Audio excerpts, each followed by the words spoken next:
اللهم صل على محمد وآل محمد اللهم صل على بسم اللہ الرحمن الرحیم الحمد للہ وکفا وسلام علی عبادہ الذین اصطفیٰ. درود بھیجیے محمد و آل محمد.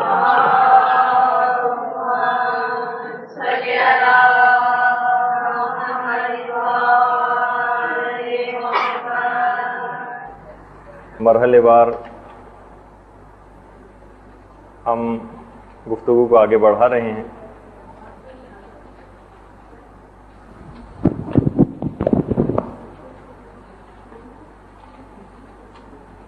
تو بات کچھ یہاں تک پہنچی تھی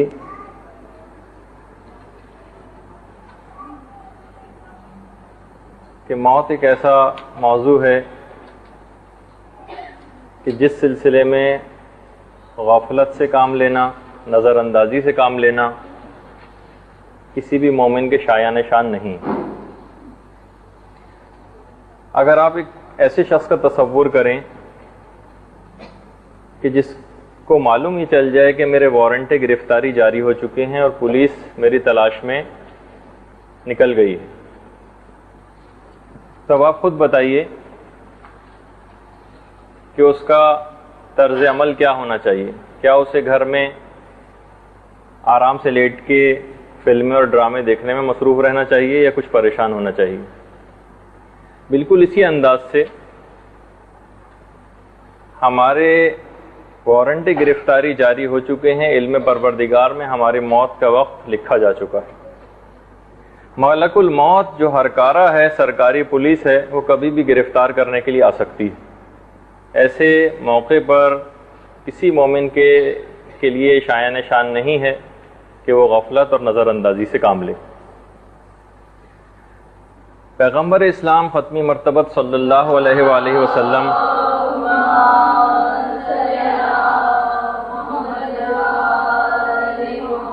کثرت سے اس بات کی تیاری کیا کرتے تھے اور ہر وقت اس بات کے لیے تیار رہتے تھے اور موت کے لیے ہر وقت آمادہ رہتے تھے. شعبان میں، جو کہ مہینہ آج کل چل بھی رہا ہے، پیغمبر اسلام نہایت کثرت سے روزے رکھا کرتے تھے. جب پیغمبر اسلام کی ازواج ان سے پوچھتی تھیں کہ آپ اتنی کثرت سے روزے کیوں رکھتے ہیں، تو ایک روایت میں بہرحال پیغمبر نے ایک اور روایت میں یہ بات بھی بیان فرمائی تھی کہ شعبان میں بھی مردوں کی ایک لسٹ تیار ہوتی ہے کہ کس کو اس سال موت دی جائے گی. پیغمبر فرماتے تھے کہ میں اس وجہ سے کثرت سے روزے رکھتا ہوں کہ ہو سکتا ہے کہ میرا نام اس لسٹ میں آ چکا ہو، اور میں یہ چاہتا ہوں کہ میں ملاقات پروردگار کے وقت حالت روزے سے ہوں. یعنی پیغمبر جیسی شخصیت کا حامل انسان، خلق عظیم پر فائز، کائنات کی افضل ترین ہستی، اس انداز سے موت کا انتظار کرتی تھی. علماء کی سیرت کا اگر ہم مطالعہ کریں تو اس کے اندر بھی ہمیں بات دیکھنے میں آتی ہے کہ اکثر علماء کی حکایات میں ملتا ہے کہ جب آئینے میں بالوں کو سنوارتے تھے، بال بناتے تھے، تو اب جب سفید بالوں کے پر جب بھی نگاہ پڑتی تھی تو اس وقت یہ کہتے تھے کہ اب بالکل بھی آرام کا وقت نہیں ہے. لوگ کہتے ہیں نا کہ بوڑھا ہونے کے بعد تو اب بالکل ریٹائرمنٹ کی عمر آ گئی، اب تو آرام ہی آرام کرنا ہے. نہیں، اب وقت بہت کم رہ گیا ہے، اب بہت تیز رفتاری سے سارے کام کرنے. اکثر علماء کا تو یہاں تک کہنا ہے کہ جب سفید بال نمودار ہو جائیں تو پھر تو بستر کو لپیٹ کے رکھ دینا چاہیے. اچھا، اب ویسے اگر ہم قرآن کا مطالعہ کریں تو اگر صرف ہم نمازی کو دیکھیں تو تقریباً 700 دفعہ تقریباً قرآن میں نماز کے متعلق آیات آئی ہیں. اور ایک عجیب و غریب بات یہ ہے کہ موت کے متعلق موت کا ذکر قرآن میں 145 دفعہ آیا ہے. اس کے مقابلے میں جو حیات کا تذکرہ آیا ہے وہ بھی 145 دفعہ آیا ہے. دنیا کا تذکرہ قرآن میں 115 مرتبہ آیا ہے. آخرت کا تذکرہ بھی 115 مرتبہ آیا ہے جس میں لفظ آخرت استعمال ہوا ہے. فرشتے 88 مرتبہ قرآن میں ان کا تذکرہ آیا ہے، تو شیطان کا تذکرہ بھی 88 جگہ کے اوپر آیا ہے. تو بہرحال ایک عجیب، باقاعدہ یہ بھی قرآن کا ایک علم ہے کہ قرآن نے یعنی دنیا اور آخرت، موت و حیات، ان سب کا بالکل برابر سے تذکرہ کیا. بہت سی روایات میں یہ بات بھی ملتی ہے کہ غفلت بالکل بھی مناسب نہیں ہے. اور کوئی آدمی یہاں پر نکاح کر رہا ہوتا ہے جبکہ اس کا نام مردوں میں آ چکا ہوتا ہے. لوگ بازاروں میں خرید و فروخت اور شاپنگ کرتے پھر رہے ہوتے ہیں اور ان کا نام مردوں میں آ چکا ہوتا ہے. لوگ حج کے لیے جا رہے ہوتے ہیں اور روایات میں جملہ یہ ہے کہ ان کا نام مردوں کی فہرست میں درج ہو چکا ہوتا ہے. موت کی فکر کرنا، دیکھیے اس کے اندر خاص طور پر یہ بات کہی گئی ہے کہ آپ ایسے واقعات یا کتابوں کا مطالعہ بہت زیادہ اپنی زندگی میں رائج کرنے کی کوشش کریں کہ جس میں ذکر موت بہت زیادہ کیا گیا ہو. اور کبھی بھی اس طور پر اپنے زمانے کے لوگوں کی زندگیوں کو نہ دیکھیے گا کہ اکثر موجودہ زمانے کے جو لوگ ہیں وہ غفلت کا شکار ہیں. آپ یہ نہ سوچیں کہ جب ایک سیلاب ہے جس کے اندر سبھی لوگ بہتے چلے جا رہے ہیں تو جو سب کے ساتھ ہوگا وہ ہمارے ساتھ ہوگا. جی نہیں. یہ کب مثلا اگر کسی جگہ سیلاب آیا ہوا ہو اور آدمی تیرنا جانتا ہو اور بچ سکتا ہو اور وہ یہ سوچے بھائی جب سبھی لوگ اس کے اندر بہتے چلے جا رہے ہیں تو سب کو مرنا ہے تو میں بھی بالآخر مر جاؤں گا. نہیں، جب آپ بچ سکتے ہو تو آپ کے لیے بچنا ضروری. بہت سے بزرگوں کا ملتا ہے حکایات کے اندر کہ باقاعدہ اپنے نفس کو سزائیں دینے کے لیے کوڑا اپنے پاس رکھا ہوا تھا اور غلطی ہونے پر باقاعدہ اپنی پنڈلیوں کے پر اس کوڑے کو مارتے تھے اور کہتے تھے کہ یہ پنڈلیاں میرے گھوڑوں کی نسبت زیادہ اس بات کی سزاوار ہیں کہ ان کو سزا دی جائے. گھوڑوں بیچاروں نے کیا قصور کیا ہوتا ہے، اصل قصوروار تو یہ ہستی. تو بہرحال، اور یہ بھی ان بزرگوں کی حکایت ہے کہ پہلے زمانے کی، وہی میں نے کہا کہ آپ کو ایسے واقعات دیکھنا ہے جو پہلے زمانے کے لوگوں کے ہیں، موجودہ زمانے کے لوگوں کو نہیں دیکھنا. اور یہ بھی بزرگوں کی حکایات میں ملتا ہے کہ رسول کے صحابہ کرام یعنی بزرگ یہ کہا کرتے تھے کہ رسول کے مخلص صحابہ اور ائمہ کے مخلص صحابہ کے یہ سمجھتے ہیں کہ جنت کے سارے بڑے بڑے درجے وہ خود اڑا کر لے جائیں گے. جی نہیں، ہم ان تمام درجوں میں بھرپور ان کی مزاحمت کریں گے اور کمپٹیشن کریں گے. دیکھیے ایسے ایسے بھی لوگ گزرے. اور یہ بھی کہا کرتے تھے تاکہ ان پیغمبر کے مخلص اصحاب کو اور ائمہ کے مخلص اصحاب کو بھی یہ بات پتہ چل جائے کہ اپنے پیچھے کچھ مردوں کو چھوڑ کر آئیں. اب آپ کو اس پہ اعتراض ہوگا ان کے جملے پر کہ اس کا مطلب یہ کہ کوئی چیز مرد ہونے کے لحاظ سے کوئی سپیریورٹی کا دماغ کے اندر ان کے کوئی تھا نہیں، جبکہ ایسی بات نہیں. عورتوں کے اگر آپ مطالعہ کریں کتابوں کے اندر تو کتنی ہی ایسی عورتیں تاریخ میں کے اندر ملتی ہیں. نفیسہ خاتون کا تذکرہ میں نے کئی دفعہ کر چکا ہوں. اس کے علاوہ بھی کہ باقاعدہ اس حد تک پوری رات عبادات کے اندر بسر کرتی تھیں اور جب صبح ہوتی تھی تو کہتی تھیں کہ اے پروردگار اگر مجھے یہ پتہ چل جائے کہ تو نے میری اس عبادت کو قبول کیا ہے تاکہ میں اپنے لیے شکریہ کے کلمات کہوں، ورنہ میں اپنے آپ سے تعزیت پیش کروں اگر تو نے میری اس تمام عبادت کو قبول نہیں کیا. دیکھیے بہرحال ایک بیچ میں ایک جملہ معترضہ کے طور پر ایک بات آ رہی ہے کیونکہ ابھی آپ نے سنا کہ انہوں نے کہا کہ اپنے پیچھے کچھ مردوں کو بھی چھوڑ کر آئے ہیں. دیکھیے مرد و زن میں غالب و مغلوب کی جو بحث ہے یہ آج کل بہت زیادہ ٹی وی پر ہو رہی ہے. ہمارے صدر صاحب بھی مختلف جگہوں پہ خطاب کرتے پھر رہے ہیں خواتین سے آج کل. دیکھیے اتنا اور آپ کی خدمت میں عرض کر دیا جائے کہ مرد ظاہری اعتبار سے تو عورتوں پر غالب محسوس ہوتے ہیں لیکن اندر سے عورت سے مغلوب ہوتے ہیں. دیکھیے اب میں یہ تھوڑا سی فلسفیانہ اور ایک نفسیاتی بحث کے اندر جا رہا ہوں.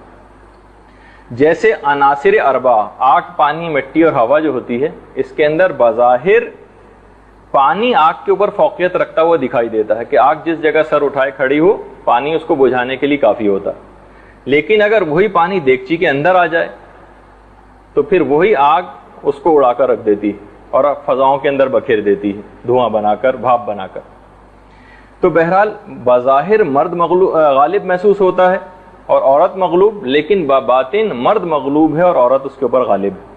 اچھا آپ نے دیکھا ہوگا کہ بہت سارے عقل مند حضرات جو ہوتے ہیں خاص طور پر وہ خواتین سے مغلوب ہوتے ہیں. بظاہر آپ کو نظر آتا ہے کہ وہ زیادہ عورتوں کی بات مانتے ہیں، تو اس کی وجہ یہ نہیں ہوتی کہ عورتوں نے ان کو دبا لیا، بلکہ ان کی وجہ عقل مند مردوں کی یہ ہوتی ہے کہ وہ لطیف جذبات رکھتے ہیں، وہ احسان فراموش نہیں ہوتے. وہ عورت کو ماں، بیٹی، بہن اور بیوی کے روپ میں بے انتہا خدمت کرتے ہوئے دیکھ چکے.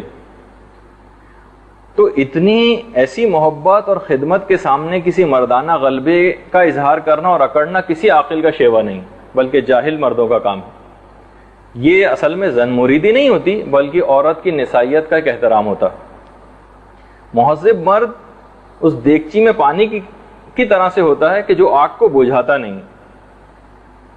دیکھیے آپ بہت زیادہ ایسی، میں نے اس وجہ سے کہا کہ بہت زیادہ روایتوں کے اندر بھی آپ اس کا پڑھتی ہیں جس میں عورتوں کی مذمت بیان کی گئی ہے، زبان کے حوالے سے بھی عورتیں ایک اس کے اندر آ گئیں کہ ہماری مذمت بہت زیادہ ہوتی۔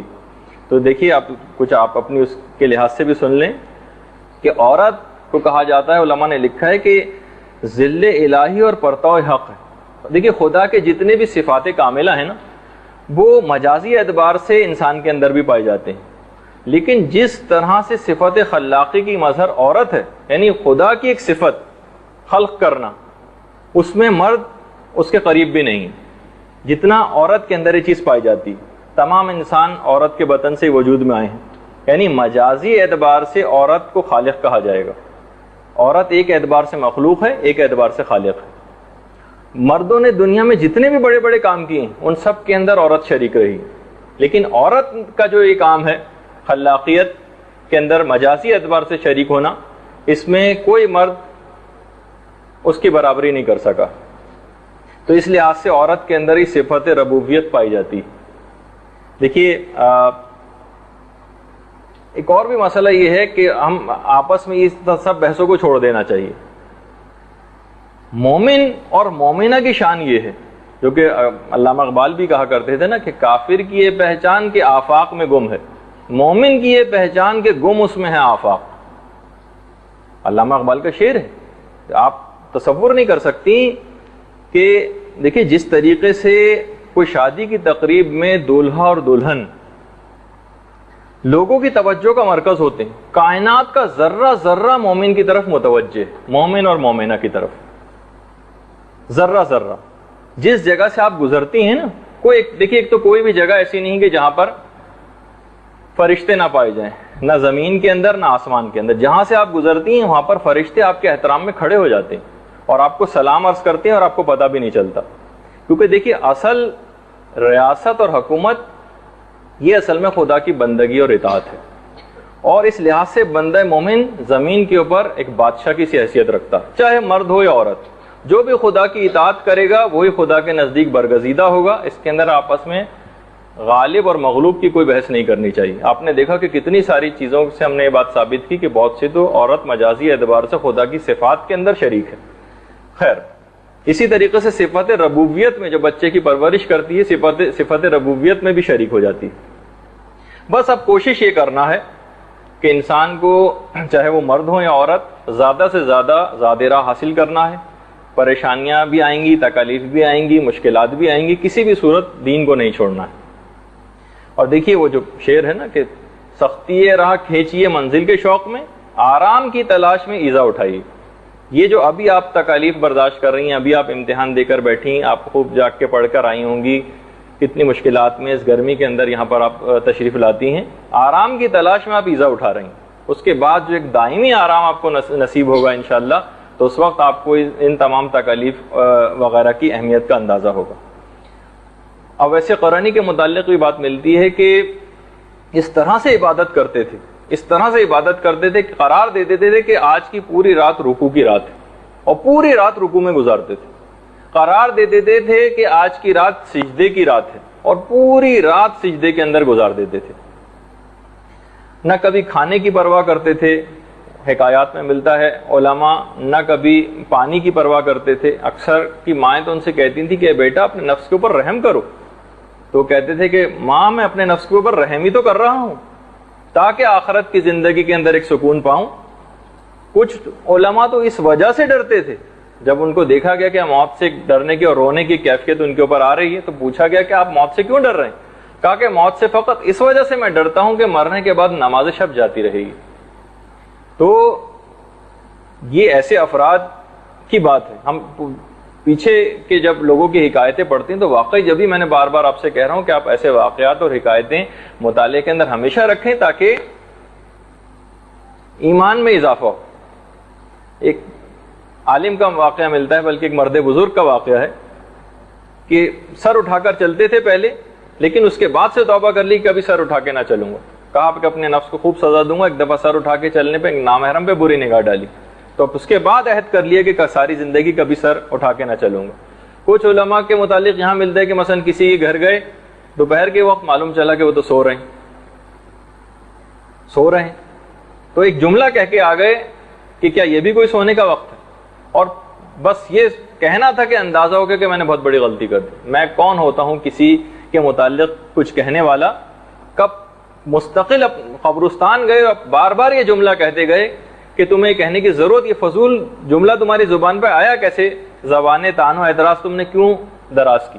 ہمارے ساتھ بھی یہی مسئلہ ہوتا ہے کہ ہر وقت دوسروں کے اوپر طعن و تشنیع اور اعتراضات کی بارش ہم کر کے رکھتے ہیں۔ وہ جو کسی شاعر نے کہا بھی ہے نا کہ پرائی آگ میں ہم عمر بھر سلگتے رہے، اپنی آگ میں جلتے تو کیمیا ہوتے۔ یعنی اگر واقعی اپنے عیبوں کی فکر کے اندر ہم لگ جاتے بنسبت ہے کہ ہم دوسروں کے عیبوں کی فکر کے اندر لگے تو کتنا زیادہ ہم کو فائدہ ہوتا۔ اچھا، اب دیکھیے تھوڑی سی بس یہ تمہید کے بعد، آج اگرچہ تھوڑا سا وقت آپ کا امتحان میں زیادہ نکل گیا اور ہمارا 1.5 گھنٹہ آج پورا نہیں ہو سکے گا، تقریباً 1 گھنٹہ 10 منٹ کی گفتگو رہے گی۔ گناہوں سے پرہیز کرنا، موت کو یاد رکھنے کا تقاضا یہ ہے کہ انسان مکمل طور پر گناہوں سے پرہیز کرے۔ دیکھیے یہ جو ہے نا گناہوں کا علاج، یہ آپ کو خود کرنا پڑے گا، کوئی دوسرا آپ کی براہ راست مدد کے لیے نہیں آئے گا، خود آپ کو علاج کرنا پڑے گا۔ لِكُلِّ دَاءٍ دَوَاءٌ، کوئی مرض ایسا نہیں ہے جس کی خدا نے دوا پیدا نہ کی ہو۔ حتیٰ کہ دیکھیے شہید دست غیب شیرازی نے باقاعدہ ایک فہرست لکھی ہے کہ بہت سارے جانور بھی اپنا علاج خود کرتے ہیں۔ شیر بیمار ہوتا ہے تو پودینے سے اپنا علاج کرتا ہے، ریچھ بیمار ہوتا ہے تو چیونٹیاں کھا کے اپنا علاج کرتا ہے، کوا اپنی بیماری کے اندر جو کھاتا ہے، لومڑی اپنی بیماری میں گھاس کھانے لگتی ہے۔ انہیں بھرپور اس بات کا احساس ہو جاتا ہے کہ ہمیں کیا چیز کھائیں کہ ہم کو شفا ہو جائے۔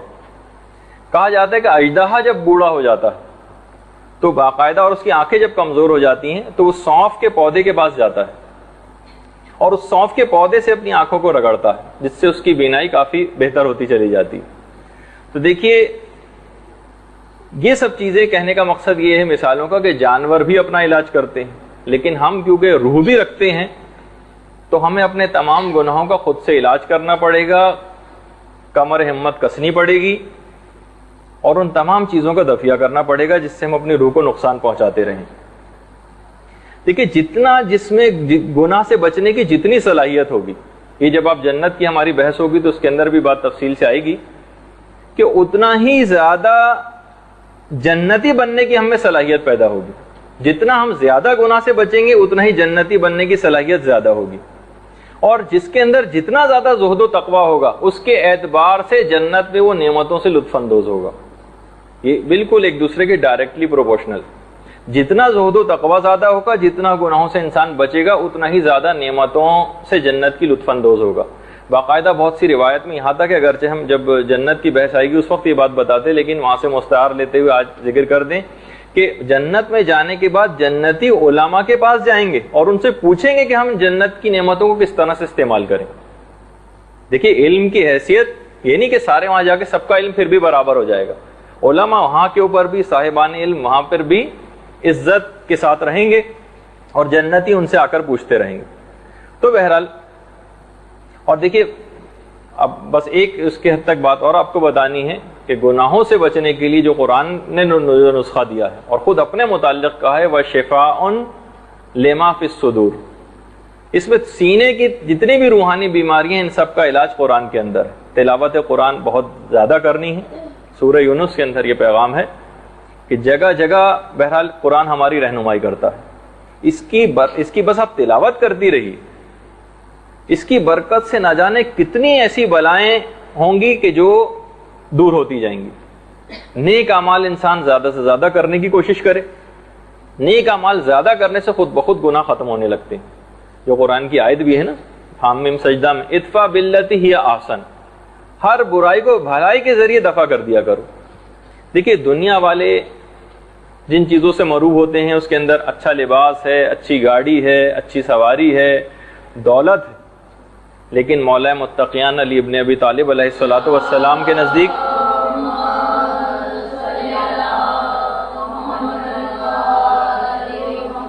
ان کپڑوں اور دولت کی مولا کوئی پرواہ نہیں کرتے تھے، جن کی آج کل بہت زیادہ ہماری مکمل توجہات کا مرکز یہ ظاہری شوبازی ہو گئی۔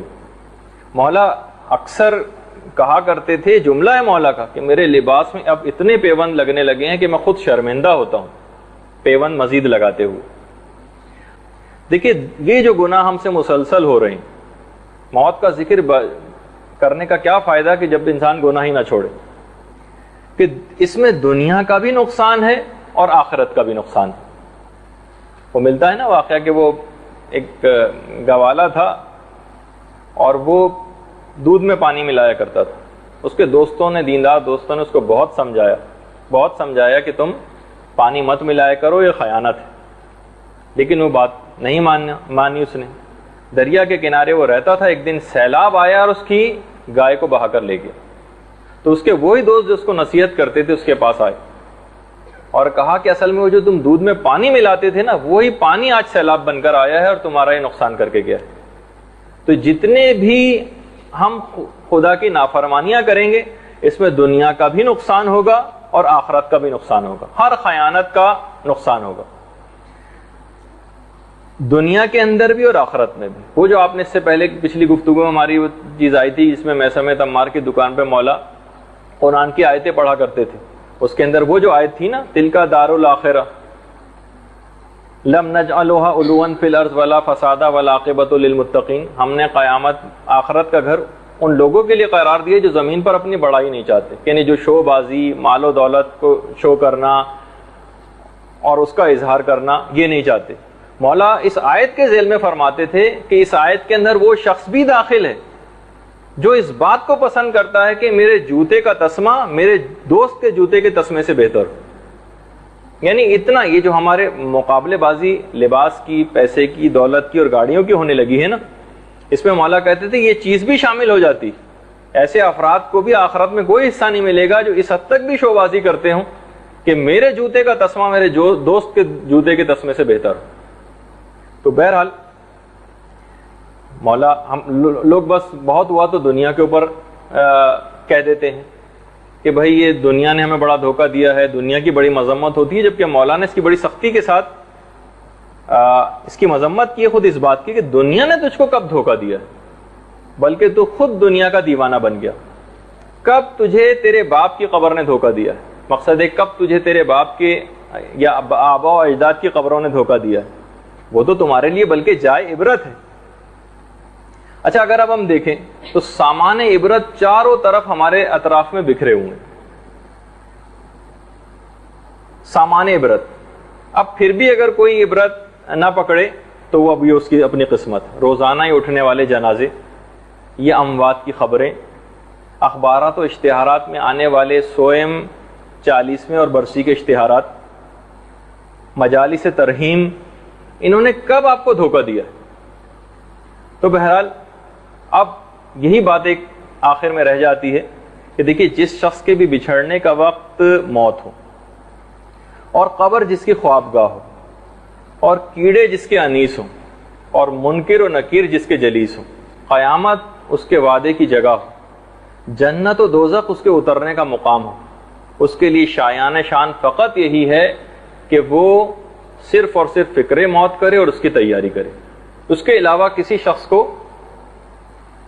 دنیا کے اندر ویسے ہم کو مشغول رہنا ہے کیونکہ بہرحال خدا نے اس دنیا میں بھیجا ہے، لیکن آخرت کو ہمیں فراموش نہیں کرنا، آخرت کی کاسٹ کے اوپر دنیا کو نہیں بنانا ہے، بلکہ دنیا اصل میں آخرت کی کھیتی ہے۔ یہاں پر ہمیں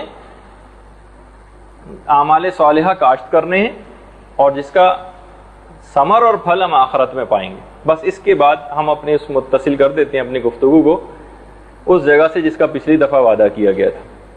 سکرات موت کی کیفیات آپ کے سامنے پہلے آئی تھیں، آج بالکل اسی سکرات اور احتضار کی حالت میں ایک بہت بڑا خطرہ ایک مومن کو ہوتا ہے، اس کا ہم آج ذکر کریں گے جس کا نام ہے العدیلہ عند الموت۔ یہ بہت ہی بڑا ایک موضوع ہے،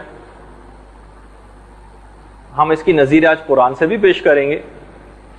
العدیلہ عند الموت، موت کے وقت ایمان کا ہاتھ سے نکل جانا، یہ بالکل مسلمات میں سے ہے۔ ہم وہ ان اعمال کا تذکرہ بھی کریں گے جن کی وجہ سے وقت مرگ ایمان ہاتھ سے نکل جاتا ہے. 18-19 کے قریب ایسے گناہوں کا تذکرہ ہم کریں گے. باقاعدہ ان کی ایک فہرست ہے, انسان اس سے اپنے آپ کو بچائے تاکہ وقت مرگ ایمان ہاتھ سے نکلنے کا جو خطرہ ہے وہ ٹل جائے. اور پھر کچھ ان اعمال کا تذکرہ کریں گے جو آج کی نشست میں آنے مشکل ہیں ٹائم کم ہونے کی وجہ سے, کہ ان کو اگر آپ عام زندگی میں انجام دے لیں گی تو یہ خطرہ بالکل ختم ہو کے رہ جائے گا کہ وقت مرگ ایمان ہمارے ہاتھ سے نکل جائے. العدیلہ عند الموت, عین دال یہ لام ہے عدیلہ. دیکھیے مرنے والوں کے اعتبار سے محتضر جو حالت احتضار میں ہوتا ہے ان کی 3 اقسام. پہلی قسم تو ان لوگوں کی ہے کہ جن کا دل ایمان کے اوپر بالکل مطمئن ہوتا ہے, پورے یقین اور اطمینان کے ساتھ پروردگار عالم سے ملاقات کو جانا چاہتے ہیں, جن کے لیے قرآن کی وہ آیت بھی ہے یثبت اللہ الذین آمنوا بالقول الثابت فی الحیات الدنیا وفی الآخرہ, سورہ ابراہیم کے اندر جو ہم نے روحانیت قوی کرنے کے لیے جو 7 آیتیں آپ کو بتائیں تھی اس کے اندر سے بھی ایک آیت تھی. یعنی جن کا دل ایمان کے اوپر بالکل مطمئن ہوتا ہے, یہ تو ان کو تو بالکل حسن خاتمہ کی بشارت ہے. ایسے افراد کا خاتمہ بالخیر ہوگا اور یہ حسن خاتمہ کے ساتھ جائیں گے. یہ پہلی قسم. دوسری قسم ان لوگوں کی ہوتی ہے جن کو خدا پر یا قیامت پر شک ہوتا ہے, اور ان کی جو روح ہوتی ہے شک کے عالم میں قبض ہوتی ہے. ایسے افراد کا خاتمہ بالسوء ہوتا ہے, ان کا خاتمہ خراب ہو جاتا ہے, ان کا ایمان وقت مرگ ہاتھ سے نکل جاتا ہے, کیونکہ یہ پوری زندگی بھی شک و شبہ کے اندر گرفتار رہے. تیسری قسم ان افراد کی ہوتی ہے جن کی تعداد سب سے زیادہ ہے, جو دنیا کی لذتوں اور شہوات کے اندر بالکل غرق ہوتے ہیں. ایسے افراد کو سوء خاتمہ کا شدید خطرہ ہے. ان کو وہ تمام اعمال انجام دینے چاہیے جو ہم اپنی گفتگو میں آگے چل کر ذکر کرنے والے ہیں, بچنے والے. جب بھی کتنی ہی دعاؤں کے اندر اس بات کا تذکرہ آیا جس میں یہ کہا گیا اللہم انی اعوذ بک من العدیلہ عند الموت, پروردگارا ہم تجھ سے پناہ مانگتے ہیں وقت مرگ ایمان کے ہاتھ سے نکلنے کی. یعنی باقاعدہ دعاؤں کے اندر یہ الفاظ ہیں. یہ ان افراد کے لیے یہ والا خطرہ ہے کہ جو ظاہراً دنیا کے اندر دیندار بنے رہے لیکن بباطن ایمان متزلزل کے ساتھ اس دنیا سے گئے. جب بھی دعائے سحر جو ہمارے چوتھے امام زین العابدین علیہ الصلوۃ والسلام کی ہے,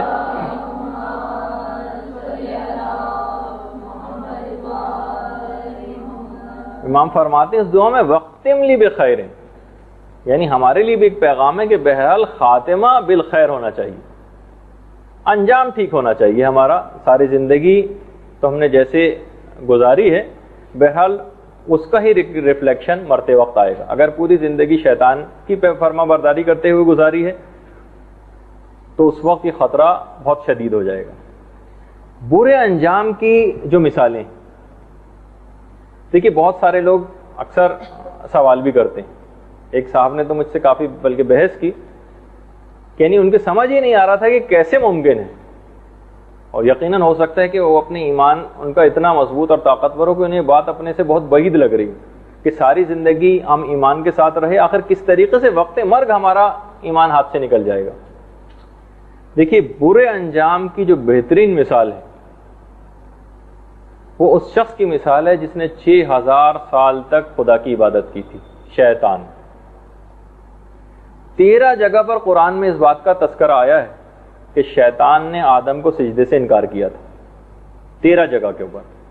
اور وہ جس کا میں بار بار تذکرہ کرتا ہوں, آپ دیکھ رہے ہیں کہ تقریباً وہ ضرب المثل بن کے رہ گیا ہے. ہمارے درسوں میں ہی کہ اس کا کتنا تذکرہ آیا, جو بلعام باور باقاعدہ سورہ اعراف کے اندر جس کا تذکرہ آیا کہ ایسا شخص کہ جس نے سب سے پہلے معرفت خدا کے اوپر جو کتاب لکھی تھی, سب سے پہلی کتاب دنیا کے اندر بلعام باور نے لکھی, اور ایسا اتنا بڑا عابد و زاہد شخص, اور انجام اس کا کیا ہوا کہ پروردگار عالم نے قرآن میں کتے سے اس کو تشبیہ دی.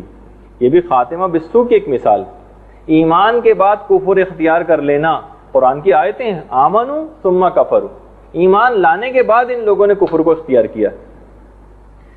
اچھا باقاعدہ اگر آپ فقہ اسلامی کے اندر دیکھیں, دیکھیے میں چیزیں کیا آپ کے سامنے پیش کر رہا ہوں, یہ دلائل پیش کر رہا ہوں کہ یہ چیز بالکل ممکن ہے, ایمان ہاتھ سے نکل جانا. باقاعدہ فقہ اسلامی کے اندر ایک بحث ہے اور چیپٹر ہے ارتداد کی بحث کا, مرتد ہو جانا. مرتد ہو جاتا ہے نا انسان کے، خدا کا انکار کرنے لگتا ہے. یہ کیا کہ ایمان تھا اس کے پاس اور پھر اس کے بعد اس کا ایمان ہاتھ سے نکل گیا. حضرت یوسف کی دعا وہ جو قرآن میں آئی بھی ہے، وَتَوَفَّنِي مُسْلِمًا، قرآن کی جو آیت ہے، یعنی حضرت یوسف کی باقاعدہ دعا ہے کہ پروردگار تو مجھ کو مسلمانوں والی موت نصیب فرمانا. اور باقاعدہ مومنین کی بھی ایک دعا قرآن کے اندر نقل ہوئی ہے سورہ آل عمران میں، وَتَوَفَّنِي مَعَ الْأَبْرَارِ، ہمیں نیک لوگوں والی موت کو نصیب فرمانا. اچھا، آپ نے اگر موسیٰ و خضر کا واقعہ قرآن کے اندر پڑھا ہو، جادوگروں والا نہیں، حضرت موسیٰ اور جادوگروں والا واقعہ، اس کے اندر بھی جب جادوگر ایمان لے آئے تھے اس وقت بھی ان کی ایک دعا قرآن نے نقل کی ہے، وَتَوَفَّنَا مُسْلِمِينَ، پروردگارہ ہمیں مسلمانوں والی موت کو نصیب فرمانا. اس سے بھی پتہ چلا کہ ایمان کے بعد یہ انبیاء کی سیرت میں بھی رہا، یعنی دعائیں بھی کرتے رہے کہ ہمارا خاتمہ بالخیر ہونا چاہیے، مسلمانوں والی موت، نیک و پرہیزگاروں والی موت ہم کو نصیب فرمائے. باقاعدہ اصول کافی کی جلد 2 میں ایک چیپٹر ہے جس کا نام ہے باب المعارین.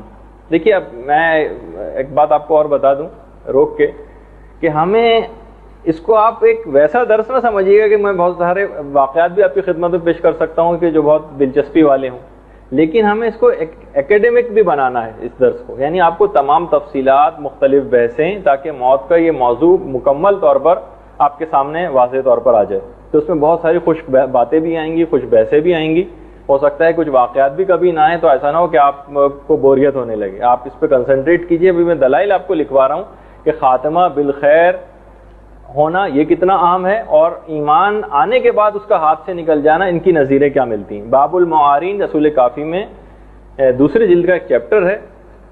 یعنی معار ان لوگوں کو کہتے ہیں جن کا ایمان وقتی اور عارضی ہوتا ہے اور دنیا سے وہ بے ایمان رخصت ہوتے ہیں، ان لوگوں کو معار کہا جاتا ہے. باب المعارین پورا ایک چیپٹر ہے اصول کافی کے اندر.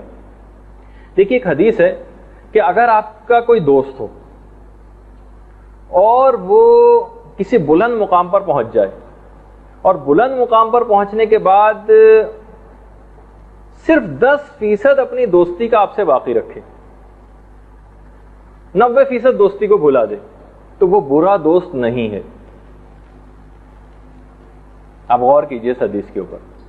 جو کسی بلند مقام پہ آپ کا دوست پہنچ گیا ہو اور اس کے باوجود بھی دوستی کا صرف 10% آپ سے باقی رکھے ہو، اس کو برا دوست شمار نہیں کیا گیا. اس کا مطلب یہ ہوا کہ کسی بلند مقام پر فائز ہونے کے بعد 90% دوستی کا بھلا دینا، یعنی سمجھیں وہ جو ایک ایمان تھا ایک دوستی کا، اس میں 90% ہی چلا گیا، تو بھی کہا گیا کہ اس کو برا دوست نہ سمجھو.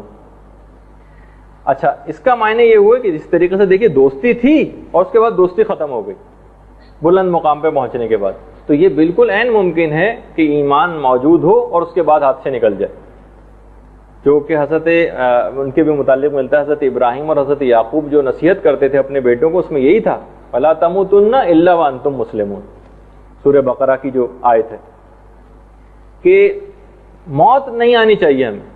مفہوم ہمارے لیے بھی یہی ہے کہ سوائے اس کے إِلَّا وَأَنْتُمْ مُسْلِمُونَ، یعنی مسلمانوں میں ہمارا شمار ہونا چاہیے.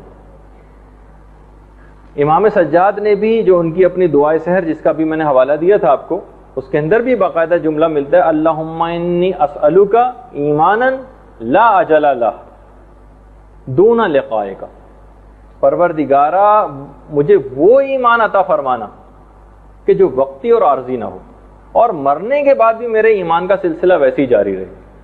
دیکھیے یہ کتنی ایک اہم بات ہے.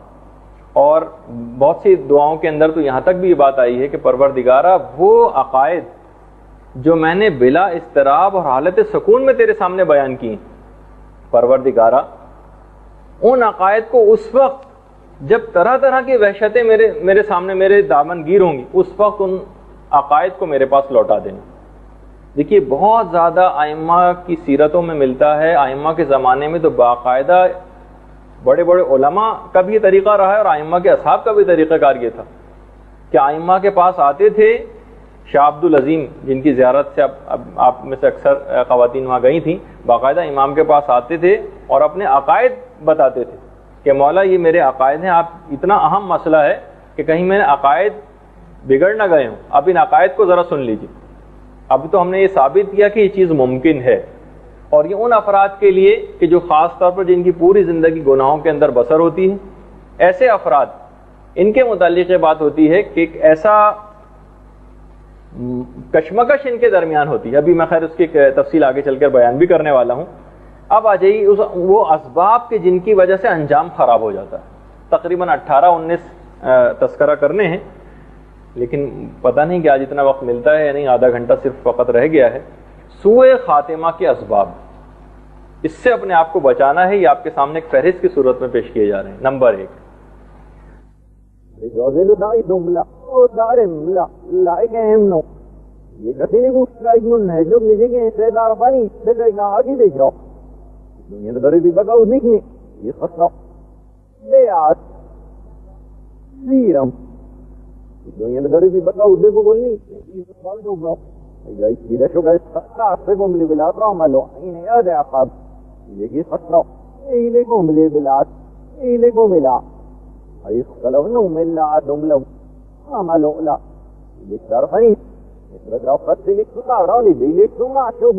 خدا کی محبت جن میں ضعیف ہو.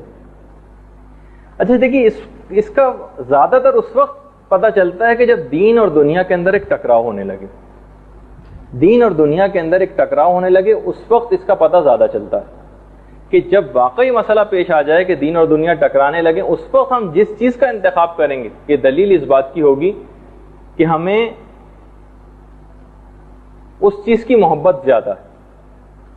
دیکھیے، جتنی شدت کے ساتھ دنیا سے محبت ہوگی، اتنا ہی اس سے جدا ہوتے وقت اتنی زیادہ تکلیف ہوگی، اور ایک ایسی کشمکش شروع ہوگی، کیونکہ بہرحال موت کا فرشتہ آپ کو وقت پورا ہو چکا، اس کو تو لے کر جانا ہے. مومن دنیا سے نہیں جانا چاہتا، ملک الموت زبردستی لے جانا چاہتا ہے، کیونکہ دنیا سے محبت شدید تھی تو ہم یہاں سے جانا نہیں چاہتے. اب جو کشمکش شروع ہوتی تو اس حالت میں مومن کی روح قبض ہوتی ہے کہ اس کو ملاقات پروردگار سے بیزاری ہوتی، اور وہ کراہیت کر رہا ہوتا ہے خدا سے ملنے میں. اس موقع پر اس کا ایمان ہاتھ سے نکل جاتا ہے. اچھا، اب ایک مسئلہ یہ پیش آیا کہ ٹھیک ہے، اگر ہمارے اندر دنیا کی محبت قوی ہے اور خدا کی محبت ہمارے اندر ضعیف ہے، تو ہم اس دنیا کی محبت کو کم کر کے خدا کی محبت کو قوی کیسے کریں؟ یہ بھی تو ایک مسئلہ ہے نا، کہ ٹھیک ہے ہم نے صرف یہ بتا دیا بھائی دنیا کی محبت قوی ہو گئی ہے آپ کے اندر، اب اس کو بھی خدا کی محبت کو ہم قوی کیسے کریں؟ اس کے بھی کچھ طریقے ہیں. دیکھیے، کیا محبت قوی کی جا سکتی ہے، پیدا کی جا سکتی ہے، خود ایک مسئلہ ہے. تو دیکھیے، محبت پیدا تو نہیں کی جا سکتی، لیکن اس کے اسباب اختیاری ہیں جن کی وجہ سے محبت ہوتی. وہ اسباب اگر اختیار کر لیے جائیں، مثلا وہ اسباب ہمارے اختیار میں ہیں. اب ہم نے خود پروردگار عالم سے پوچھا، پروردگار تو یہ بتا کہ ہم کس طریقے سے تیری محبت کو قوی کریں؟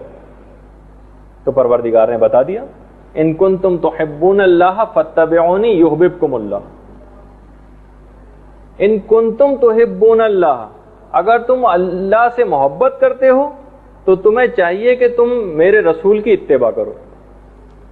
یحببکم اللہ، اس عمل کے نتیجے میں تم خدا کے محبوب بندے بن جاؤ گے، یعنی خود بخود خدا کی محبت قوی ہو جائے گی. اس کا مطلب یہ ہوا کہ سنت رسول کی جتنی زیادہ آپ پیروی کریں گی، جتنی زیادہ پیروی کریں گی، اتنی خدا کی محبت قوی ہوتی چلی جائے گی. جب بھی یہ کہا جاتا ہے روحانیت میں بہت زیادہ دخیل ہے، علامہ محمد حسین طباطبائی نے لکھا ہے، آپ کی خدمت میں بارہا میں پیش بھی کر چکا ہوں، کہ محمد حسین طباطبائی فرماتے تھے کہ جتنے بھی مستحب کام ہیں اور سنتیں ہیں، ان سب کا آپ کی روحانیت کے اندر ایک حصہ ہے. ان سب کا آپ کی روحانیت کے اندر ایک حصہ ہے. اگر 1,00,000 مستحبات ہیں بالفرض، 1,00,000 مستحبات ہیں، اور آپ نے ایک مستحب صرف انجام نہیں دیا، باقی 99,999 انجام دے دیے، جتنے مستحبات پہ عمل کرتی جائیں گی، خدا کی محبت قوی سے قوی تر ہوتی چلی جائے گی. اچھا، یہاں تو سنت رسول کی بات آئی، اس سے بالکل جڑی ہوئی جو اطاعت ہے، اطیعوا اللہ و اطیعوا الرسول و اولی الامر منکم، اللہ کی اطاعت کرو، اس کے رسول کی اطاعت کرو، اور اولی الامر کی بھی اطاعت کرو. یعنی آئمہ کی بھی اطاعت بالکل ویسے ہی جڑی ہوئی ہے. یعنی آئمہ کی اب جتنی احادیث کا آپ مطالعہ کریں گے اور اس پر عمل کرنے کی کوشش کریں گی، اتنی خدا کی محبت قوی ہوتی جائے گی. اور اس کے بعد ائمہ کی اطاعت کیسے کریں؟ احادیث سے ہم براہ راست اس طرح سے اخذ نہیں کر سکتے، تو اس کے بعد پھر وہی ائمہ نے بتایا کہ ان مجتہدین کی آپ کو اطاعت کرنی پڑے گی اور ان کے فتوے پر عمل کرنا پڑے گا۔ یعنی اگر کسی نے ان کو رد کیا تو اس نے گویا مجھ کو رد کیا، جس نے مجھ کو رد کیا اس نے خدا کو رد کیا، اور جس نے خدا کو رد کیا وہ گویا حد شرک باللہ کی منزل پر پہنچ گیا جو احادیث کے اندر آیا۔ اس کا مطلب یہ ہوا کہ رسول کی پیروی، ائمہ کی پیروی اور مجتہد کے رسالہ عملیہ اور ان فتاووں کی پیروی، اس سے خود بخود خدا کی محبت میں اضافہ ہوگا جتنا آپ ان کے اوپر عمل کریں گے۔ دیکھیے یہ سب چیزیں آپس کے اندر اس طرح سے جڑی ہوئی ہیں۔ میرا خیال ہے آواز بہت تیز ہو رہی ہے، آواز کم کر دیجیے ذرا۔ جی ٹھیک۔ اچھا، ایک تو طریقہ کار یہ بیان ہوا، دوسرا طریقہ جو نسخہ ہے خدا کی محبت کو بڑھانے کا وہ ہے الشفقۃ علی الخلق۔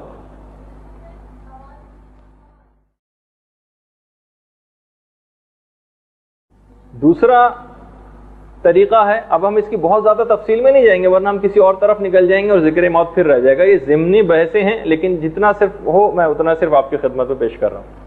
الشفقۃ علی الخلق، لوگوں کے اوپر بہت زیادہ شفقت کرنا، کیونکہ تمام مخلوق خدا کی عیال ہے، تمام مخلوق خدا کی عیال ہے، جتنا مخلوق خدا پر شفقت کریں گے اتنا ہی محبت پروردگار کی آپ کے دل میں بڑھے گی۔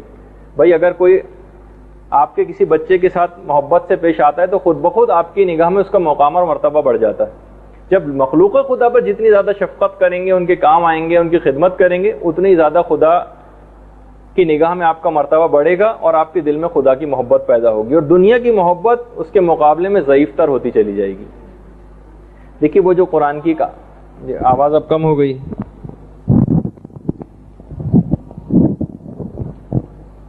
اچھا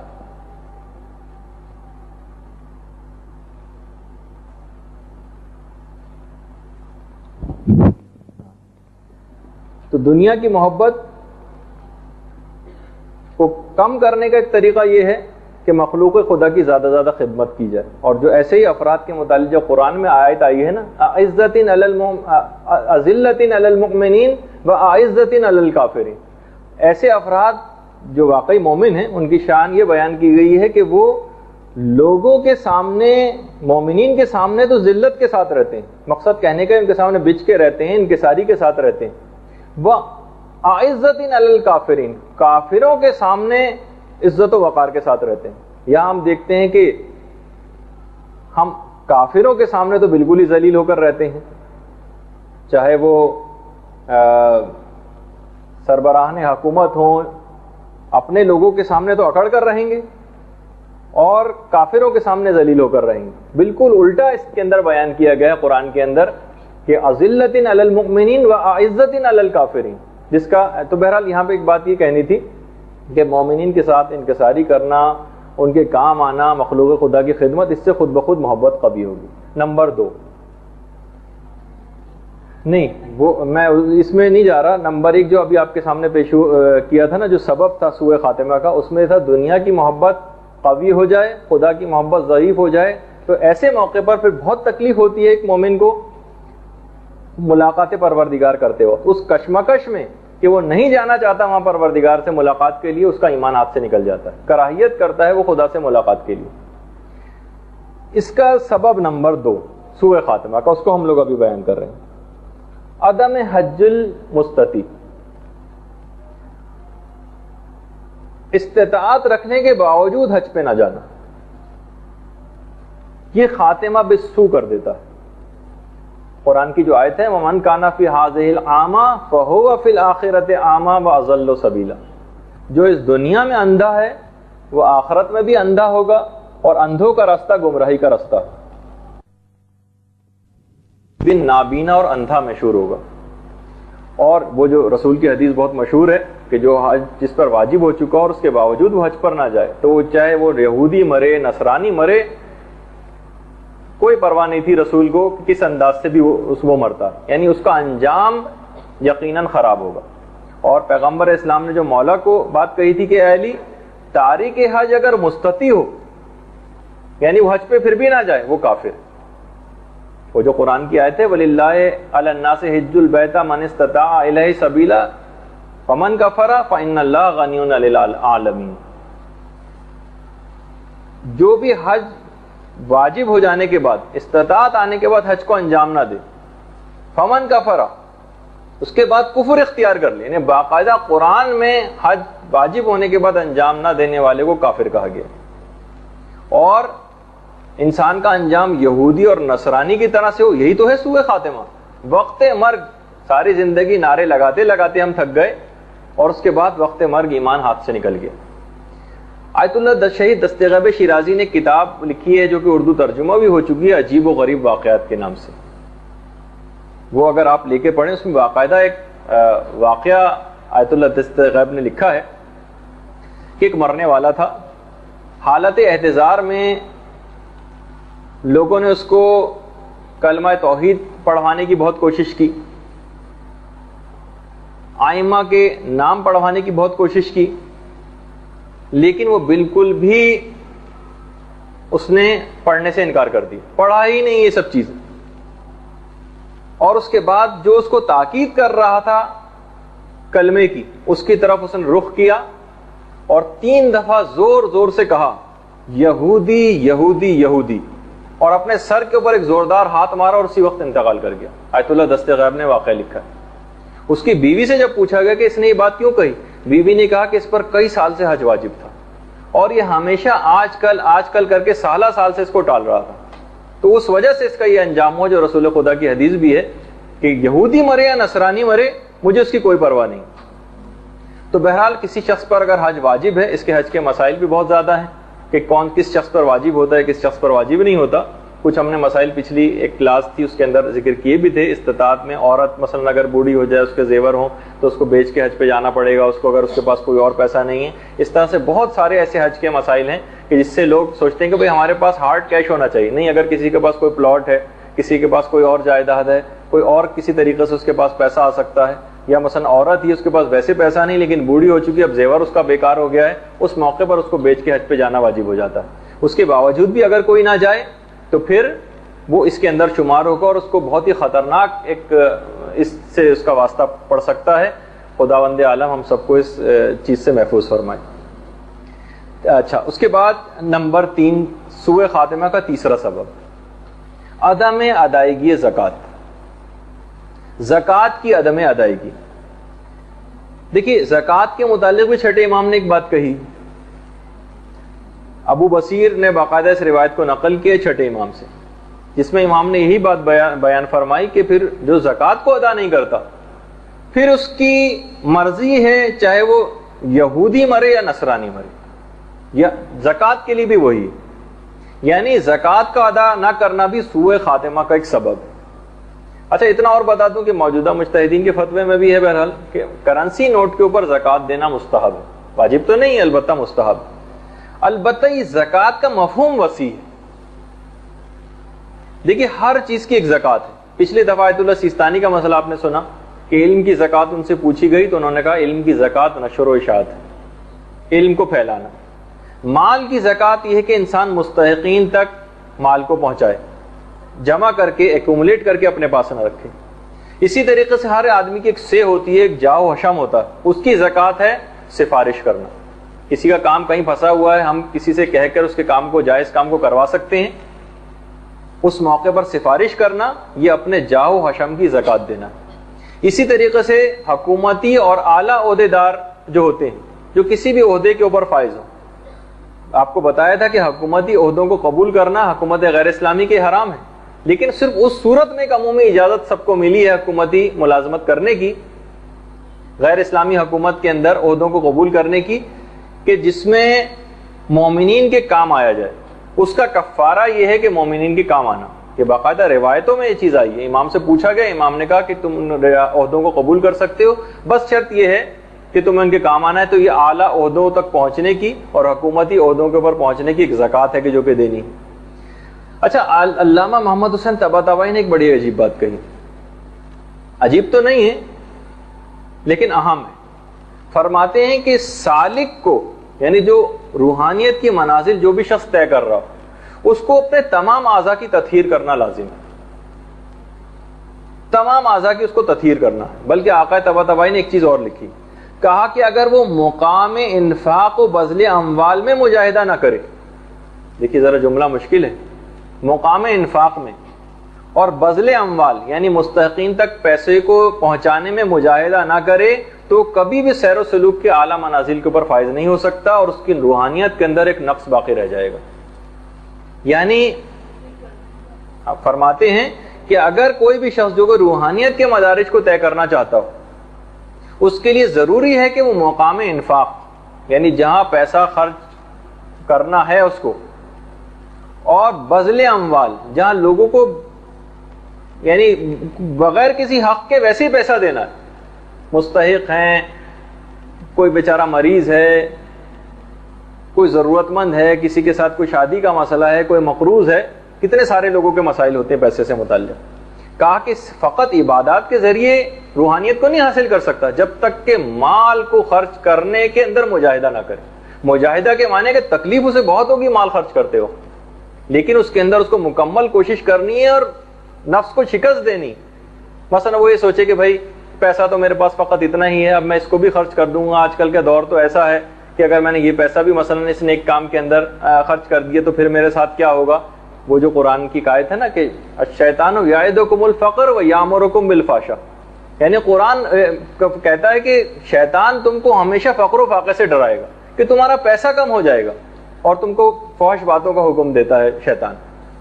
تو بہرحال انہوں نے کہا کہ وہ کبھی بھی کسی اونچے مقام تک نہیں پہنچ سکتا فقط اور فقط علم کے ذریعے یا عبادات کے ذریعے جب تک کہ وہ مال خرچ کرنے والا کام نہ کرے.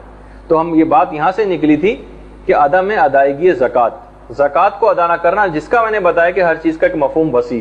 ایک تو توضیح المسائل کے اندر جو زکوٰۃ بیان کی گئی کہ مثلا مویشیوں کے اوپر اور سونے کے اوپر اور چاندی کے اوپر وغیرہ, لیکن زکوٰۃ کا مفہوم بہت وسیع. اس کے اندر یہ سب چیزیں بھی آ جاتی ہیں جس کے اندر جاہ و حشم بھی آ جاتا ہے, اعلیٰ عہدوں کے اوپر پہنچنا بھی آ جاتا ہے, مومنین کے کام آنا بھی شامل ہے, مال بھی آ جاتے ہیں, اس کے اندر سب چیزیں آ جاتی ہیں. اور چھٹے امام نے تو یہاں تک یہ بات ارشاد فرمائی کہ سخاوت کو یعنی مقصد یہ کہ سخاوت کو اختیار کیے بغیر آپ اس مقام تک کبھی نہیں پہنچیں گے. السخی قریب من اللہ وقریب من الناس وقریب من الجنہ. سخی اللہ سے بھی قریب ہے, لوگوں سے بھی قریب ہے, جنت سے بھی قریب ہے. والبخیل بعید من اللہ بعید من الناس وقریب من النار. جو بخیل ہوتا ہے, کنجوس, وہ خدا سے بھی دور ہے, لوگوں سے بھی دور ہے, البتہ جہنم سے بہت قریب ہے. اور وہ جو باقاعدہ پیغمبر اسلام نے جو بات ارشاد فرمائی کہ 3 افراد کے لیے تو زمین و آسمان کے تمام ملائکہ کے متعلق آج کل اس کی پرواہ نہیں کی جاتی, وہ عورت جو کہ اپنے شوہر کی فرما برداری کرے, اور والولد البار لوالدہ, اولاد جو اپنے والدین کے ساتھ نیکی کرے, اس کے لیے بھی یہ ہے کہ اس کو جہنم کی آگ چھو نہ سکے گی. اور بس سخی, تیسرا شخص سخی ہے کہ جس کو جہنم کی آگ نہ چھو سکے گی. دیکھیے وہ جو آپ قرآن کی آیت بہت زیادہ سنتی ہیں کہ لن تنالوا البر حتی تنفقوا مما تحبون, تم کبھی بھی نیکی تک پہنچ ہی نہیں سکتے جب تک کہ تم خدا کی راہ میں وہ چیز نہ دو جس کو تم سب سے زیادہ محبت جس چیز سے کرتے ہو. دیکھیے آج کل کے دور میں ہم دیکھتے ہیں کہ انسان سب سے زیادہ مال سے محبت کرتا ہے. پروردگار کہتا ہے کہ تم نیکی تک کبھی بھی پہنچ ہی نہیں سکتے جب تک کہ تم مال کو خرچ نہ کرو. تو یہ تیسری چیز زکوٰۃ کے سلسلے میں ہم نے بیان شروع کیا, اور بہرحال مال کو خرچ کرنے تک ہم پہنچے. اس کے بعد آ جائیے نمبر 4, سبب نمبر 4 سوء خاتمہ. یعنی اگر ہمارے پاس یہ جو تیسری بات میں نے کہی, مال کا ڈھیر لگا رہے اور لوگ معاشرے کے اندر ہمیں نظر آ رہے ہیں کہ پسے ہوئے لوگ نظر آ رہے ہیں, حاجت مند لوگ نظر آ رہے ہیں, اور اس کے باوجود بھی ہمارے پاس پیسہ اگر ایکومولیٹ ہوتا جائے. دیکھیے جب بھی بہت سے علماء نے ایک چیز کہی ہے کہ جو واقعی درد دل رکھنے والا مومن ہے اس کے پاس پیسہ جمع ہونا مشکل بھی بہت ہے. وہ کیسے یہ چیز برداشت کرے گا, اس کی روحانیت ہی کیسی چیز برداشت کرے گی کہ اس کا تو مال بڑھتا چلا جائے اور لوگ ویسے ہی مصیبتوں میں مبتلا رہے ہیں اور ان کو دیکھتا رہے. یہ ہو نہیں سکتا. تو بہرحال چوتھی چیز اب آ جائیے جو اسباب سوء خاتمہ میں نقل کی جاتی ہے, وہ ہے حسد. الحسد یاکل الحسنات کما تاکل النار الحطب. حسد کرنا. دیکھیے جب حسد نیکیوں کو اس طرح سے کھا جاتا ہے اس طرح آگ سوکھی لکڑی کو کھا جاتی ہے. ایمان کو اس طرح سے حسد کھا کے رکھ دیتا. شیخ بہائی ہمارے ایک عالم گزرے ہیں، انہوں نے کتاب کشکول لکھی، اس میں فضیل ابن عیاض سے ایک واقعہ لکھا ہے مروی. فضیل ابن عیاض، عین یہ الف اور زواد. فضیل ابن عیاض ایک دفعہ اپنے ایک شاگرد کی حالت نزا میں اس کے پاس گئے. نون زے اور عین نزا. آپ میں سے اکثر جو نوٹس لکھ رہی ہیں اس کو نون زے الف اور عین لکھ رہی ہیں. نزا مانے اس معنی تو اس کے معنی تو جھگڑا کے ہیں، الف نہیں ہے اس کے بیچ میں. حالت نزا یا حالت احتضار. اچھا، گئے اور اپنے شاگرد کو سورہ یاسین پڑھانی شروع کی. محتضر نے منع کر دیا، خبردار کہ سورہ پڑھنا بند کرو. ان کا شاگرد کلمہ انہوں نے پڑھانا شروع کیا، ان کے شاگرد نے منع کر دیا، کہا لا اقولھا لانی اکرہھا، کہنے لگا اس کو پڑھنا بند کریں، یہ میں نہیں پڑھوں گا، بلکہ مجھے یہ پڑھنے سے کراہیت ہوتی ہے. اور اس کے بعد وہ انتقال کر گیا. فضیل ابن عیاض سخت پریشان، ساری رات روتے ہوئے گزاری کہ پروردگارہ میں اپنے شاگرد سے واقف تھا، یہ آخر ساری زندگی کے ایمان اور محبت کے ساتھ یہ ایسا انجام کیسے ہو گیا. خواب میں اپنے اس شاگرد کو ایک دفعہ دیکھ لیا، دیکھا کہ وہ جہنم کی آگ میں جل رہا ہے. پوچھا کہ وہ تمہاری سارا معرفت اور ایمان کہاں چلا گیا تھا؟ شاگرد نے کہا 3 باتوں کی وجہ سے میرا انجام برا ہوا. نمبر 1، کنتا حسودن، میں حسد بہت کرتا تھا. میرے پاس نوٹس بہت اچھے ہو گئے، اب کسی اور کو نہ ملیں، صرف میری پوزیشن آئے اب کسی اور کی نہ آئے. یعنی ایک باقاعدہ ایک جیلسی موقع. ویسے کمپٹیشن رہے آپس میں، وہ تو ایک ہیلدی کمپٹیشن ہو، بہت اچھا. لیکن مومن تک نعمت، اس کو اگر کوئی چیز مل رہی ہے اور ہم کسی حسد میں مبتلا ہو رہے ہوں اور ہم زوال نعمت کی تمنا کریں. حسد کے اندر اصل میں زوال نعمت کی تمنا ہوتی، ہمیں چاہے ملے نہ ملے اس سے ہی نعمت چھن جائے. کنتا حسودن، میں حسد بہت کرتا تھا.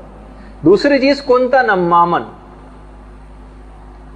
کنتا نمامن، میں چغل خوری بہت کی مجھ کو بہت عادت تھی. ادھر کی بات ادھر لگانا، لوگوں سے کہنا، ادھر کی برائی دوسروں کے سامنے بیان کرنا، یہ مجھ میں تھی ایک عادت. اور تیسری چیز یہ تھی کہ میں نے ایک دفعہ ایک ڈاکٹر کے کہنے سے ایک مرض میں شراب پی لی تھی. ان 3 باتوں کی وجہ سے میرا خاتمہ بہت برا ہوا. اور باقاعدہ یہ ملتا ہے روایات کے اندر کہ اگر کوئی بغیر توبہ کے شراب کا اگر اس نے صرف ایک قطرہ بھی پیا تو اس کا انجام بہت خراب ہوگا، سوء خاتمہ ہوگا فقط ایک شراب کا قطرہ پینے سے بھی. تو بہرحال یہ اس کے اندر ابھی ہم حسد کی بات بیان کر رہے تھے. تو حسد کی وجہ سے دیکھا. اچھا، اب مسئلہ یہ پیدا ہوتا ہے کہ ہر شخص یہ سمجھتا ہے کہ بھئی ہم تو حاسد نہیں. جس طریقے سے ہم نے تکبر کا ایک مسئلہ بیان کیا تھا اور اس کی تقریباً 22 یا 25 علامتیں نقل کی تھیں اپنے کتابچے میں، تو اس کا آپ سے لوگوں سے پڑھوا کے ٹیسٹ بھی لیا گیا تھا جو سینئر گروپ ہے. تو اس کے اندر ان علامتوں کو دیکھ کے اصل میں مرض کا پتہ چلے گا. جب حسد کی ہم علامتیں آپ کے سامنے رکھیں گے تو ان علامتوں کو دیکھ کے آپ کو چیک کرنا پڑے گا کہ مرض حسد ہمارے اندر موجود بھی ہے یا موجود نہیں. تو اس وقت پتہ چلے گا ارے یہ مرض تو ہمارے اندر بدرجہ اولیٰ موجود ہے، ان علامتوں کو پڑھ کر اور سمجھ کر. لیکن اخلاق کی کتابیں پڑھی کتنی جاتی ہیں، اور آپ میں سے زیادہ تر کا مسئلہ تو فقط نوٹس ہی ہو کر رہ گئے، کتاب تو ویسے بھی نہیں پڑھنا ہے. تو وہ کب پتہ چلیں گی؟ ہو سکتا ہے کہ سالہ سال ایسے گزرتے جائیں، ہفتے میں فقط ایک کلاس ہوتی ہے اور کبھی بھی ٹاپک نہ آ سکے. تو بہرحال یہ سب ایسی چیزیں ہیں کہ سوء خاتمہ کے اسباب میں سے اخلاقیات کی بہت زیادہ کتابیں پڑھنے کی ضرورت ہے. 5ویں چیز، اور اس کے اس 5ویں چیز پہ ہم کوشش کریں گے کہ ہم اس کو آج کی گفتگو کو روک دیں. 5ویں چیز ہے صحبت الاشرار من اہل الفسق والمعاصی، برے لوگوں کی صحبت اختیار کرنا، برے دوست. دیکھیے باقاعدہ ایک دفعہ آپ کے سامنے میں نے پیش بھی کی تھی چیز، قرآن کی ایک آیت. قرآن کی آیت کیا تھی؟ یعنی باقاعدہ ظالم لوگ اس دن قیامت کے دن اپنے ہاتھوں کو اپنے دانتوں سے کاٹیں گے. یوم یعض الظالم علی یدیہ، باقاعدہ ظالم اپنے ہاتھوں کو اپنے دانتوں سے کاٹیں گے اور کیا کہیں گے؟ یا ویلتی لیتنی لم اتخذ فلانا خلیلا، ہائے افسوس کاش میں نے دنیا میں فلاں شخص کو اپنا دوست نہ بنایا ہوتا. یعنی یہ برے لوگوں کی صحبت، آپ کو اپنی سہیلیاں چیک کرنی ہیں، اپنے دوست چیک کرنے ہیں، کسی سے بھی جب بھی نامحرموں سے اختلاط کو کتنا زیادہ اسلام کے اندر منع کیا گیا کہ اس وقت تو بڑے انسان شروع میں اپنے تقوی کے اوپر بھروسہ کر لیتے ہیں کہ نہیں میں بگڑوں گا نہیں، لیکن اس کے بعد یہی دوست اس کو بگاڑ کر رکھ دیتے ہیں اور اسفل سافلین میں چلا جاتا ہے۔ حضرت نوح کا بیٹا کنعان، اس کے متعلق یہ بات ملتی ہے کہ وہ جو اس کا خاتمہ خراب ہوا تھا نوح کے بیٹے کا، اس کی وجہ بھی برے دوست بتائے جاتے ہیں کہ حضرت نوح کی پوری اسلامی تربیت وہ بھی بیکار ہو گئی تھی ان برے دوستوں کے مقابلے میں جنہوں نے اتنا زیادہ ان کے بیٹے کے اوپر اثر کر دیا تھا۔ یعنی نوح یعنی نبی خدا کی تربیت بھی کام نہیں آئی اگر برے دوست مجمع کر لیں اس کے گرد۔ اسی اعتبار سے امام زمانہ کے مقابلے میں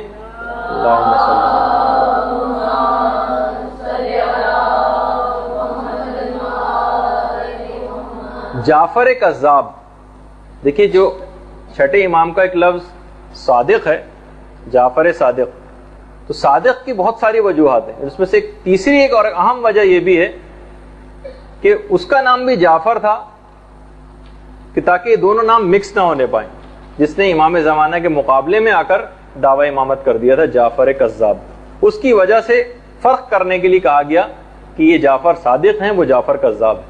جس طریقے سے 10ویں امام کا ایک لقب متوکل بھی، لیکن اسی زمانے میں بادشاہ وقت نے بھی اپنا لقب متوکل رکھ دیا تھا، تو باقاعدہ امام نے منع کیا کہ اس لقب سے اب ہمیں نہ پکارا جائے، حالانکہ امام کے جو بہت سارے القاب ہیں ان میں سے ایک متوکل بھی۔ اس کی بھی وجہ یہی بتائی جاتی، جعفر کذاب کا جو خاتمہ بالسوء ہوا ہے اس کی وجہ بھی برے دوست، برے دوستوں نے ان کو خراب کیا۔ تو بہرحال رسول وہ جو فرماتے تھے نا کہ المرء علی دین خلیلہ و قرینہ، انسان اپنے دوست کے دین پر ہوتا ہے، جیسے دوست کے عقیدے ہوتے ہیں، جیسے دوست کے نظریات ہوتے ہیں، جیسا اس کا اخلاق ہوتا ہے، جیسا اس کا کردار ہوتا ہے، انسان اس کو ویسے ہی ایڈاپٹ کرتا ہے۔ اگر آپ نے برے دوست، برے سہیلیاں بنائیں تو وہ آپ کو ایمان کو، اخلاق کو مکمل طور پر خراب کر کے رکھیں گے۔ اس میں آپ پہلے بھی میں نے آپ کو ایک مشورہ دیا تھا کہ اس میں عمر کی بھی کوئی قید نہ کیجیے گا کہ عمر میں بڑی سہیلیاں، عمر میں چھوٹی سہیلیاں، اس سے کوئی فرق نہیں پڑتا، ایمان اور کردار اور ان کا اخلاق دیکھیں اور پھر ان کے ساتھ دوستی کریں، عمر کی کوئی قید اس سلسلے میں نہ رکھیں۔ تو بہرحال آج ہم ارادہ تو یہ تھا کہ تقریباً 18 کے قریب سوء خاتمہ کے اسباب بیان کرنا تھے، لیکن 5 پہ بات روکنی پڑی وقت کم ہونے کی وجہ سے۔ آج کی حد تک ہماری گفتگو اختتام پذیر ہو رہی ہے، 2 منٹ اگر چاہیں، لیکن آپ کو کیونکہ ہم کوئی اور اگلے اس کے اوپر جاتے تو مزید تفصیل میں اور وقت نکل جاتا، تو بس اب اگلا صرف ایک لیکچر ہمارا سوء خاتمہ کا ایک اور بچتا ہے، جس میں ہم سوء خاتمہ کے اسباب اور حسن خاتمہ کون سے ایسے اعمال انجام دیں کہ جس سے ہمارا خاتمہ بالخیر ہو جائے، اور یہ جو مسئلہ ہے ایمان کے خراب ہونے کا اور ہاتھ سے نکل جانے کا، یہ بالکل ہی پیش ہی نہ آئے ہم کو، وہ اعمال کا ہم تذکرہ کریں گے اگلی دفعہ انشاءاللہ۔ تو آج کی حد تک گفتگو یہاں پر روکتے ہیں۔ وصلی اللہ علی محمد وآلہ الطیبین الطاہرین۔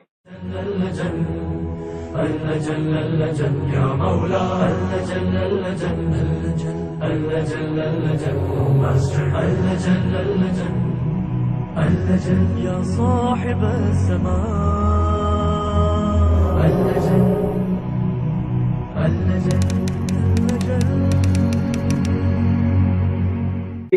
لوگ گزریں، اور یہ بھی کہا کرتے تھے تاکہ ان پیغمبر کے مخلص اصحاب کو اور ائمہ کے مخلص اصحاب کو بھی یہ بات پتہ چل جائے کہ اپنے پیچھے کچھ مردوں کو چھوڑ کر آئیں۔ اب آپ کو اس پہ اعتراض ہوگا ان کے جملے پر کہ اس کا مطلب یہ کہ کوئی چیز مرد ہونے کے لحاظ سے کوئی سپیریورٹی کا دماغ کے اندر ان کے کوئی تھا نہیں، جبکہ ایسی بات نہیں۔ عورتوں کے اگر آپ مطالعہ کریں کتابوں کے اندر تو کتنی ہی ایسی عورتیں تاریخ میں کے اندر ملتی ہیں۔ نفیسہ خاتون کا تذکرہ میں نے کئی دفعہ کر چکا ہوں۔ اس کے علاوہ بھی کہ باقاعدہ اس حد تک پوری رات عبادات کے اندر بسر کرتی تھیں، اور جب صبح ہوتی تھی تو کہتی تھیں کہ اے پروردگار، اگر مجھے یہ پتہ چل جائے کہ تو نے میری اس عبادت کو قبول کیا ہے تاکہ میں اپنے لیے شکریہ کے کلمات کہوں، ورنہ میں اپنے آپ سے تعزیت پیش کروں اگر تو نے میری اس تمام عبادت کو قبول نہیں کیا۔ دیکھیے بہرحال ایک بیچ میں ایک جملہ معترضہ کے طور پر ایک بات آ رہی ہے، کیونکہ ابھی آپ نے سنا کہ انہوں نے کہا کہ اپنے پیچھے کچھ مردوں کو بھی چھوڑ کر آئے ہیں۔ دیکھیے مرد و زن میں غالب و مغلوب کی جو بحث ہے یہ آج کل بہت زیادہ ٹی وی پر ہو رہی ہے۔ ہمارے صدر صاحب بھی مختلف جگہوں پہ خطاب کرتے پھر رہے ہیں خواتین سے آج کل دیکھیے اتنا اور آپ کی خدمت میں عرض کر دیا جائے کہ مرد ظاہری اعتبار سے تو عورتوں پر غالب محسوس ہوتے ہیں لیکن اندر سے عورت سے مغلوب ہوتے ہیں. دیکھیے اب میں یہ تھوڑا سی فلسفیانہ اور ایک نفسیاتی بحث کے اندر جا رہا ہوں. جیسے عناصر اربع آگ پانی مٹی اور ہوا جو ہوتی ہے اس کے اندر بظاہر پانی آگ کے اوپر فوقیت رکھتا ہوا دکھائی دیتا ہے کہ آگ جس جگہ سر اٹھائے کھڑی ہو پانی اس کو بجھانے کے لیے کافی ہوتا ہے. لیکن اگر وہی پانی دیگچی کے اندر آ جائے تو پھر وہی آگ اس کو اڑا کر رکھ دیتی ہے اور فضاؤں کے اندر بکھیر دیتی ہے دھواں بنا کر بھاپ بنا کر. تو بہرحال بظاہر مرد غالب محسوس ہوتا ہے اور عورت مغلوب, لیکن باطن مرد مغلوب ہے اور عورت اس کے اوپر غالب ہے. اچھا آپ نے دیکھا ہوگا کہ بہت سارے عقل مند حضرات جو ہوتے ہیں خاص طور پر وہ خواتین سے مغلوب ہوتے ہیں. بظاہر آپ کو نظر آتا ہے کہ وہ زیادہ عورتوں کی بات مانتے ہیں, تو اس کی وجہ یہ نہیں ہوتی کہ عورتوں نے ان کو دبا لیا, بلکہ ان کی وجہ عقل مند مردوں کی ہوتی ہے. اللهم صل على محمد وآل محمد اللهم صل على بسم اللہ الرحمن الرحیم الحمد للہ وکفا وسلام علی عبادہ الذین اصطفیٰ. درود بھیجیے محمد و آل محمد.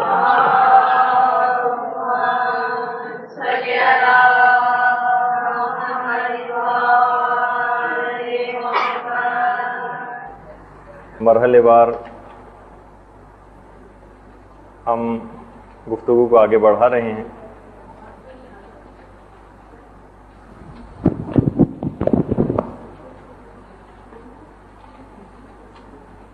تو بات کچھ یہاں تک پہنچی تھی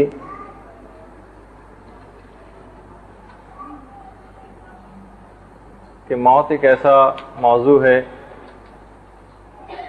کہ جس سلسلے میں غفلت سے کام لینا, نظر اندازی سے کام لینا کسی بھی مومن کے شایع نشان نہیں. اگر آپ ایک ایسے شخص کا تصور کریں کہ جس کو معلوم ہی چل جائے کہ میرے وارنٹ گرفتاری جاری ہو چکے ہیں اور پولیس میری تلاش میں نکل گئی ہے, تب آپ خود بتائیے کہ اس کا طرز عمل کیا ہونا چاہیے. کیا اسے گھر میں آرام سے لیٹ کے فلمیں اور ڈرامے دیکھنے میں مصروف رہنا چاہیے یا کچھ پریشان ہونا چاہیے؟ بالکل اسی انداز سے ہمارے وارنٹ گرفتاری جاری ہو چکے ہیں, علم پروردگار میں ہماری موت کا وقت لکھا جا چکا ہے. ملک الموت جو ہرکارہ ہے, سرکاری پولیس ہے, وہ کبھی بھی گرفتار کرنے کے لیے آ سکتی ہے. ایسے موقع پر کسی مومن کے لیے شایع نشان نہیں ہے کہ وہ غفلت اور نظر اندازی سے کام لے. پیغمبر اسلام ختمی مرتبت صلی اللہ علیہ وآلہ وسلم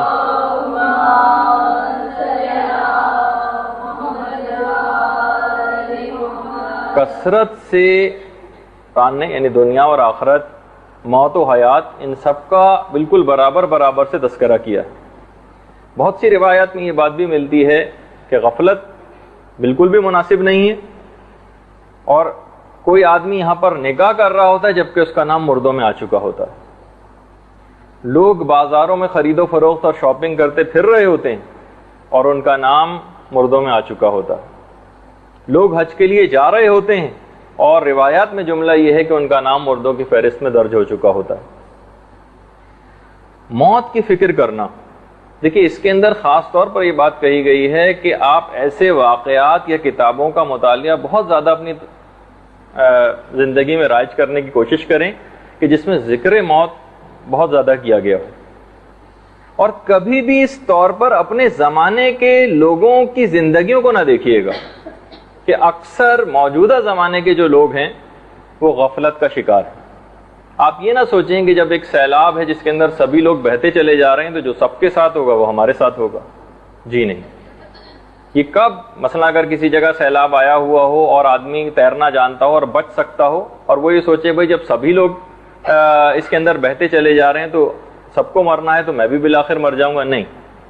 جب آپ بچ سکتے ہو تو آپ کے لیے بچنا ضروری.